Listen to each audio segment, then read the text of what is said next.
Hello student, हम लोग revise करने वाले हैं chapter 11 dual nature of radiations and matter. Again modern physics का चैप्टर है ये। तो सबसे पहले बात कर रहे हैं इसके अंदर फोटो इलेक्ट्रिक एमिशन। दो ही यहाँ पर फिनोमिनास हम यूज़ करेंगे, photo electric emission and D Broglie matter waves, right.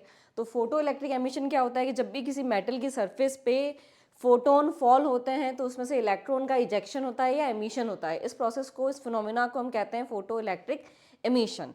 Energy की यूनिट्स यहाँ पर हम यूज़ करेंगे जूल के बजाय इलेक्ट्रॉन वोल्ट यूज़ करेंगे। जूल भी होती है लेकिन इलेक्ट्रॉन वोल्ट मॉडर्न फिजिक्स के अंदर एनर्जी की यूनिट यूज़ की जाती है। रिलेशन क्या है आपस में, तो 1 इलेक्ट्रॉन वोल्ट जो होता है वो एक इलेक्ट्रॉन पे जो चार्ज है 1.6 इंटू 10⁻⁻⁻19 कुलाम चार्ज होता है एक इलेक्ट्रॉन पे, तो उतने ही जूल के बराबर होता है 1 इलेक्ट्रॉन वोल्ट। फिर बात करते हैं यहाँ पर कुछ टर्मिनोलॉजीज जैसे कि वर्क फंक्शन। तो हर एक मेटल का एक स्पेशल वर्क फंक्शन होता है। वर्क फंक्शन का मतलब होता है कि इस पर्टिकुलर मेटल में से अगर आपको इलेक्ट्रॉन एमिट करना है तो कितना मिनिमम एनर्जी रिक्वायरमेंट होगी to eject electron from the metal surface. तो that physical quantity is called work function. Phi से डिनोट करते हैं। फॉर्मूला क्या होगा, तो जो फोटोन की एनर्जी का फॉर्मूला होता है एच म्यू, वही है एच म्यू, लेकिन म्यू की जगह यहाँ पे म्यू नॉट यूज करते हैं। व्हाट इज म्यू नॉट, तो म्यू नॉट है थ्रेश होल्ड फ्रीक्वेंसी, मतलब the minimum frequency required by the photon. Photon की या जो लाइट फॉल हो रही है इंसिडेंट लाइट, उसकी मिनिमम फ्रीक्वेंसी कितनी होनी चाहिए, इस पर्टिकुलर फ्रीक्वेंसी या इससे अबव फ्रीक्वेंसी, ये एक पर्टिकुलर सुटेबल फ्रीक्वेंसी है, इससे अबव फ्रीक्वेंसी पर ही इलेक्ट्रॉन एमिशन होता है। तो म्यू नॉट थ्रेशोल्ड फ्रीक्वेंसी, या एच सी बाई लैम्बडा के टर्म में लिखें तो H C by lambda not आएगा इसके फॉर्मूले में। अगेन थ्रेशोल्ड वेवलेंथ, तो ये मैक्सिमम वेवलेंथ जिसपे फोटो इलेक्ट्रिक एमिशन होता है और ये मिनिमम फ्रीक्वेंसी जिसपे फोटो इलेक्ट्रिक एमिशन होता है। तो ये वर्क फंक्शन हो गया।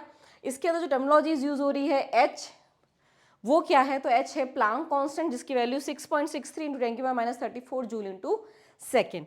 नेक्स्ट यहाँ पर आ रहा है कट ऑफ या स्टॉपिंग पोटेंशियल जिसको कहते हैं। तो काइनेटिक एनर्जी जो होती है, जो इलेक्ट्रॉन एमिट हुआ है उसकी, वो हाफ mv² से नोट कर सकते हो आप, या पोटेंशियल की टर्म में अगर चाहिए तो ई वी नॉट की टर्म्स में नोट कर सकते हो। तो वहाँ से वी नॉट का अगर फॉर्मूला बनाते हैं तो क्या आता है, kinetic energy upon electron. Kinetic energy को क्या लिख सकते हैं, हाफ mv² लिख सकते हैं।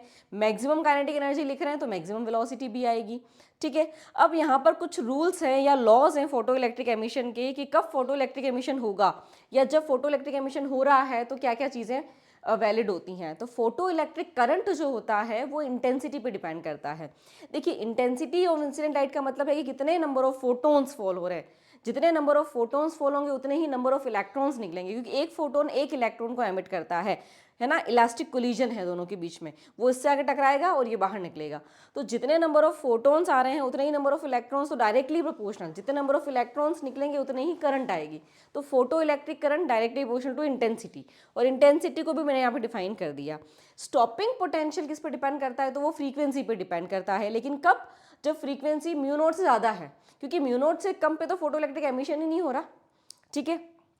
नेक्स्ट बात करते हैं कि टाइम डिले, है ना, कि लाइट इंसिडेंट हुई और इलेक्ट्रॉन निकला, इन दोनों के बीच में कोई टाइम डिले नहीं है ना। ये इंस्टेंटेनियस प्रोसेस है। 10⁻⁻⁹ सेकेंड से भी कम टाइम में, लेस देन 10 टाइम के अंदर ये प्रोसेस हो जाता है। उसके बाद Einstein photo electric emission equation क्या है, तो फोटोन जो गिर रहा है उसकी एनर्जी दो पार्ट में डिवाइड हो रही है, एक तो वर्क फंक्शन में और एक काइनेटिक एनर्जी में। एक तो इलेक्ट्रॉन को अंदर से बाहर सरफेस पे लाना, और फिर सरफेस से बाहर जब वो इजेक्ट होगा, किसी वेलोसिटी से मूव करेगा तो काइनेटिक एनर्जी चाहिएगी। तो h mu equals to H mu nought, that is work function, और ये काइनेटिक एनर्जी, ये इंसिडेंट फोटोन की एनर्जी है। E V nought, stopping potential का फॉर्मूला बनाना है वहीं से, तो एच म्यू नॉट उधर जाके माइनस हो गया, एच कॉमन आ गया, ई को डिवाइड में भेज दिया, तो ये स्टॉपिंग पोटेंशियल का फॉर्मूला है। और म्यू को सी बाय लैम्बडा भी लिख सकते हैं, तो म्यू नॉट को सी बाय लैम्बडा नॉट लिखेंगे।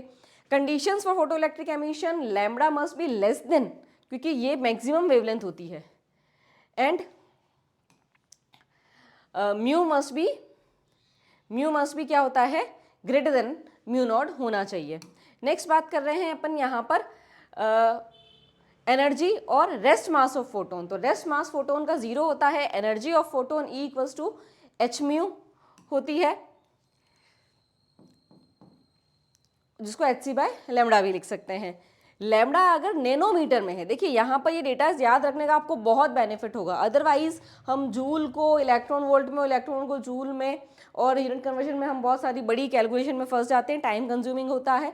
देखिए जनरली आपको वेवलेंथ यहाँ पर नैनोमीटर में ही दे रखी होगी, है ना। तो आप एनर्जी जो है वो उसके लिए क्या यूज़ कर सकते हैं, तो 1242 है ना, 1242 इलेक्ट्रॉन वोल्ट एनर्जी अगर इलेक्ट्रॉन वोल्ट में चाहिए और लैम्डा नैनोमीटर में है, तो ये डेटाज याद रखें।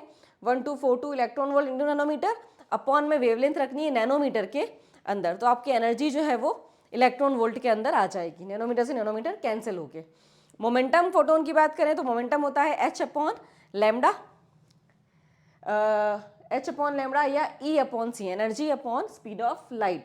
डी ब्रॉगली मैटर वेव्स के अंदर लैम्डा हमें निकालनी होती है, लैम्डा मतलब डी ब्रॉगली वेव लेंथ, वो होती है एच अपॉन पी। मोमेंटम होता है मास इंटू वेलोसिटी, और मोमेंटम को under root 2m kinetic energy भी लिख सकते हैं, और काइनेटिक एनर्जी को EV नॉट बी लिख सकते हैं। तो इलेक्ट्रॉन के लिए निकाल रहे हैं तो या मास ऑफ इलेक्ट्रॉन यूज़ करेंगे, चार्ज ऑफ इलेक्ट्रॉन यूज़ करेंगे, V पोटेंशियल है जो अननोन है, बाकी सारे नोन क्वांटिटीज़ हैं, इन सब की वैल्यूज़ पुट करेंगे अगर अपन। तो इलेक्ट्रॉन के लिए डी ब्रोगली वेवलेंथ का फॉर्मूला आता है, वैल्यू आती है 12.27 upon under root V angstrom के अंदर। जिस तरह से अपन ने इलेक्ट्रॉन की निकाली उसी तरह से आप प्रोटॉन की निकाल सकते हो। तो यहाँ प्रोटॉन का मास, प्रोटॉन का चार्ज रखना है।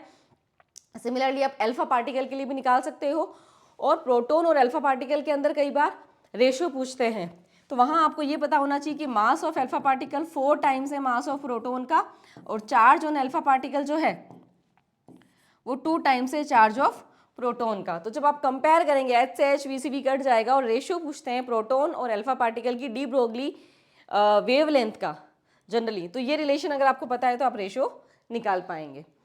ठीक है, तो आई थिंक ये चैप्टर आपका क्लियर हो गया है पूरा यहाँ पर। All the very best for your studies. Thank you everyone.